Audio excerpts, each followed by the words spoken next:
Hi guys, this is TechKef. Today I'm going to show you how to turn on the high performance mode in Windows 10. So in your search bar, make sure that you write power and open the power sleep setting. After that, click additional power setting. And this is pretty much where you will see all your custom plan or the plan from Windows.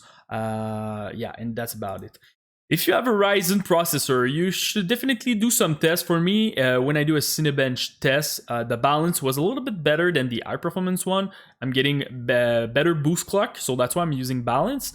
But if you're on a laptop and you're using, I don't know, an integrate like a GPU with your CPU, like an Intel processor, go with high performance here, really important. Don't go power saver, really important. You want the maximum boost on your GPU, CPU, everything on your computer. So really important to go with the high performance. So click here. Another thing that you can do, it's with your driver, so NVIDIA or AMD driver, go to the control panel and you have pretty much the same option if you have like a dedicated GPU. So go to the power management mode over here and make sure that you're selecting the prefer maximum performance.